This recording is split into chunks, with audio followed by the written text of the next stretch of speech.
today I'm going to tell you the most important things you need to know about nuclear fission. So nuclear fission is the type of nuclear energy that is providing large-scale electricity production to our grid today, and we're utilizing the power of the atom.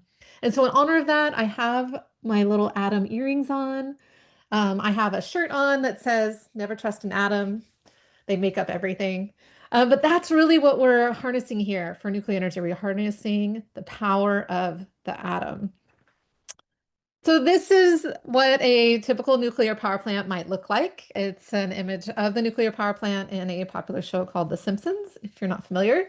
And it has some of the key elements that we would see in a nuclear power plant. One of the key elements I want to talk about are these two big towers with the vapor coming out of them. Those are just cooling towers. We have to have both a hot source and a cold sink, some cooling system in order to operate our steam cycle power plant, our heat engine. These types of cooling towers are associated with large-scale power plants, but not necessarily just nuclear. You will see these big cooling towers at things like coal-fired power plants that happen to be very large. So even though in our minds we often associate those with a nuclear power plant, it doesn't necessarily mean it. However, these systems that you see behind me and here in the red in the picture, this is where the nuclear reaction is taking place. And often at a power plant, you might have more than one unit. So you see this power plant has two units of these systems. And that's where the nuclear reaction is taking place. And that's where we're gathering the heat and that energy from the nuclear reaction. Other key elements, there's often a lot of security for a nuclear power plant. We're going to talk about some of the safety systems that have to be in place. So what is it providing today? Commercial nuclear energy, which we use exclusively to produce electricity, is providing, a pretty significant chunk of our electricity for both the world and the United States. In the world, it's creeping up to almost 10%, so it's around 9% of the world electricity generation, almost a quarter of the carbon-free electricity generated in the world. In the United States, it's had a bigger chunk. It's been around 20% for a long time. It's declined a little bit down to 18% as some nuclear has gone offline and we've grown other parts of our electricity system. But it is providing over 40% of the carbon-free electricity in the United States. And you may not know this, but the United States has more nuclear reactors than any other country anywhere in the world, and by a pretty large margin. China has been growing their nuclear portfolio a lot, and so they are catching up to the United States. But for a long time, the US has had by far more nuclear reactors than anywhere else in the world. But it doesn't play the biggest role in the United States. Like I said, it's only, 18 to 20% of our electricity production. Places like France and Slovakia, Ukraine, much larger portions of their electricity mix are provided by nuclear energy. Japan used to be up in that list, over 30%, but following Fukushima, they've shut down much of their nuclear fleet. And you can see very much in line with how many nuclear reactors we have, the United States produces more electricity from nuclear than anywhere else in the world. So let's talk about what is nuclear and how does it work? So when we're talking about commercial nuclear energy, we're talking about fission. So fission is where we have a large atom, like a uranium atom, it's almost always uranium. And if you hit it with a high-powered neutron, it can break apart. It forms more neutrons and it releases a burst of energy. So its fission is breaking apart a larger atom. Fusion, which we'll talk about next week, is where you're taking small atoms and you're squishing them together. And when you squish those small atoms together, you also get a great burst of energy. That's what our sun is doing up in the sky is fusion. So fission is what we're doing in commercial nuclear reactors. And there's two types of uranium, two isotopes of uranium that we need to talk about. There's the fissile one, which is U-235, which is ready. It's ready to do nuclear fission. If you hit it with a slow neutron, it's going to undergo a fission reaction. Fertile, which is U-238, is capable of becoming fissile, but it needs to go through another process. It has to cycle through a neutron before it's ready to break apart and form the nuclear reaction. So before it can become fissile. So we're taking those naturally occurring isotopes of uranium, U-235 and U-238, and using that as our fuel for our nuclear reactors. We have to have something called a moderator because we need to slow down those neutrons a little bit for them to be effective in causing this chain reaction. Today, we tend to use water as a moderator. In the past, we've used other things like graphite, but there's a lot of safety risks with using things other than water. One of the things that people find really exciting about nuclear energy is how energy dense that power of the atom really is. And so this is giving you a sense of how energy dense is it. We talked about the annual fuel requirements for a 1 gigawatt power plant. That would just be one of these reactors behind me. You would need 191 trains of 110 cars of coal to provide that 1 gigawatt power plant. Or if it's a nuclear reactor, you only need one rail car load of uranium. So it's a very, very energy dense fuel for the system. The main supplier of uranium in the world for nuclear energy is Kazakhstan. You can see that there's kind of these 5 main countries that have a lot of uranium, that we've discovered a lot of uranium, but Kazakhstan is really the main producer for the world. We get these natural uranium ore out of the ground with only a very small percentage of that U-235, which is fissile. Most of it is the U-238, which is fertile.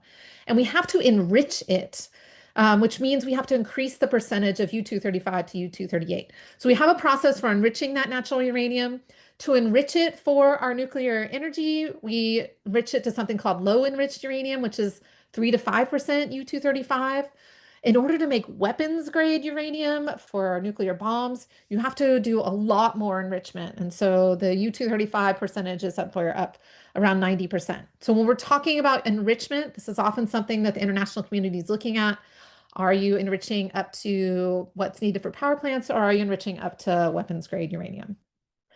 Okay, so now we have our enriched uranium and we're going to put it in our power plant. Our nuclear power plant works just like a coal plant or a natural gas plant. We're boiling water to create steam to turn a turbine and create electricity. One of the big differences when we're talking about nuclear is that there's a lot more complexity because of the safety and redundancy that is required to keep this reaction safe in a nuclear power plant.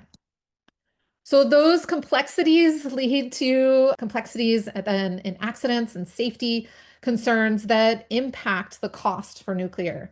So 3 big nuclear power plant accidents that have had really big impacts on the industry are 3 Mile Island in the United States, which basically stopped new nuclear builds in the United States. Chernobyl, which is the most serious accident that's happened worldwide. The area is still radioactive. A lot of additional safety measures were put in place following Chernobyl. And then the most recent with Fukushima, which really impacted Japan's energy system, but also impacted policies around nuclear and safety worldwide and led a lot of countries to relook at whether nuclear energy was good for their electricity mix. That safety, that complexity leads to long lead times for building and planning new nuclear power plants. So I'm showing you here just the average construction time it takes to build new nuclear, somewhere around 7 to 10 years. This does not include the number of years for planning and permitting. That can often be another decade, depending on the regulations for different countries. So it takes a long time. It can take 20 years to get a new nuclear power plant online. It's a lot of capital investment. And that's compared to, some of our wind and solar resources that can take 3 to 5 years for both planning and construction of those power plants. That leads to some of our costs being higher. So this is just showing you what unsubsidized electricity costs are for different resources. Nuclear is one of the most expensive for building new nuclear in the United States.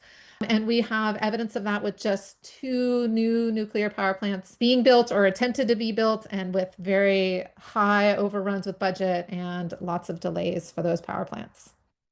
All right, so now we've used our uranium to create electricity. Now we have to deal with the radioactive waste. So the waste that's coming out of our nuclear power plant, some of it is going to be radioactive for 200,000 years plus, and we have to keep that away from water, away from people, to keep people safe. The first thing we do with our waste is we put it in a pool and we let it cool down for a little bit. So that's usually about a decade.